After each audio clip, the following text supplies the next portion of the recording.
All right, artists, go ahead and grab a sheet of paper and a pencil, and we're going to draw our ugly dolls. Remember that you can always refer back to that sheet that I showed you about how to build them with different shapes and lines, and take this time right now to customize yours. As you can see, I'm going to work here with an oval. I've decided to give my ugly doll just one eye, so he's going to have a little stitch for his other.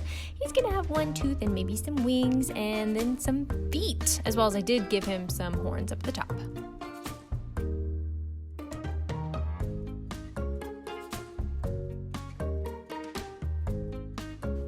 Do you know what time it is?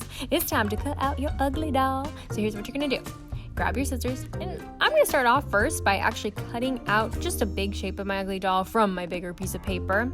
And then I'm going to go in, I'm going to cut along the lines that I created. I need to cut it out as one whole shape, so don't worry about cutting out your legs or your arms, your ears out separately. Cut it all out as one shape. Remember, go slow, and it's always helpful to rotate your paper as you're cutting so you can get in those little tricky tiny spots.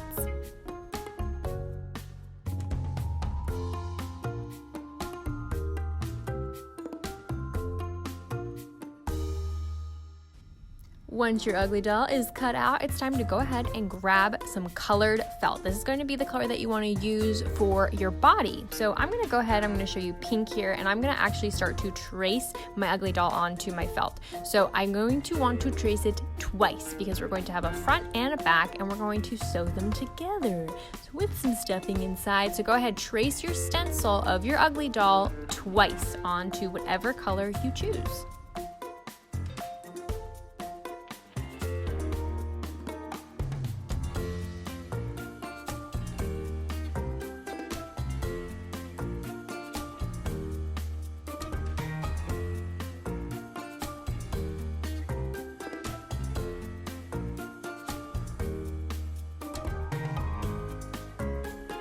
Guess what we're gonna do next? That's right. Now we're gonna go ahead and cut out our two ugly doll shapes from our felt. So again, make sure you go ahead and cut all the way around on your lines.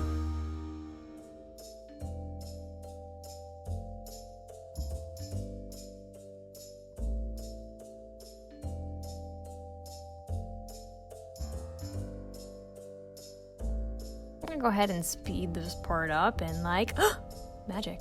Check it out. I have my front and my back of my ugly doll cut out, so let's talk about what to do next.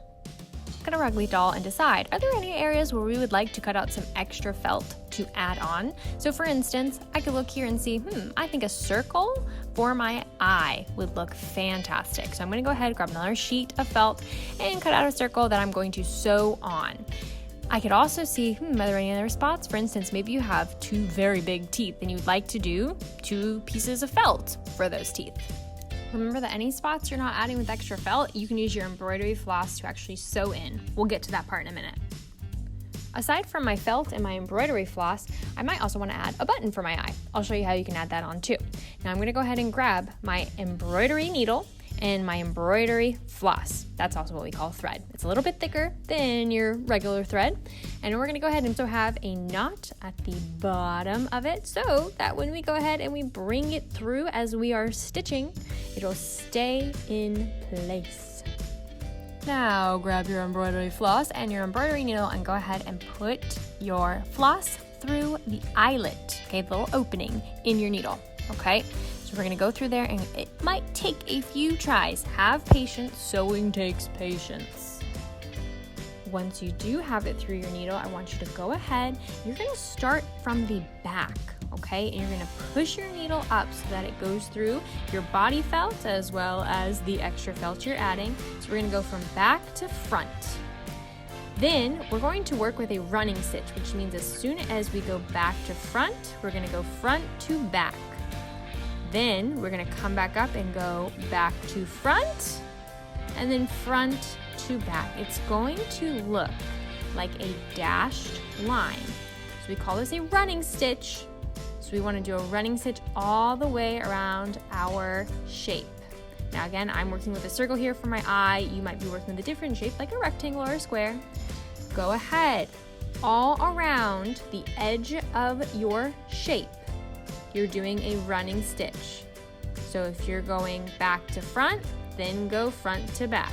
Back to front to back. Back to front to back.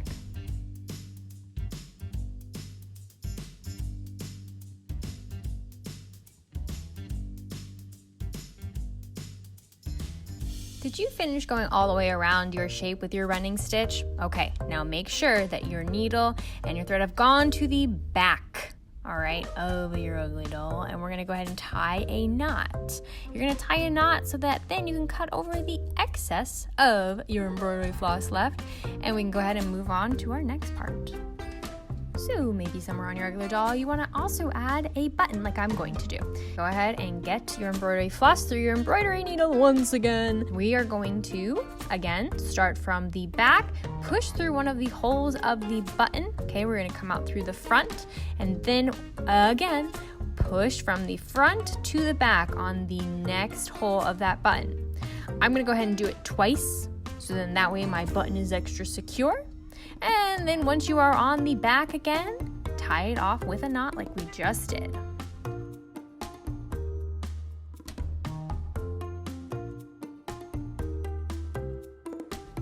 Once your knot has been tied, we're gonna go ahead and stop for this week. And we'll talk about embroidery floss and whip stitching next week.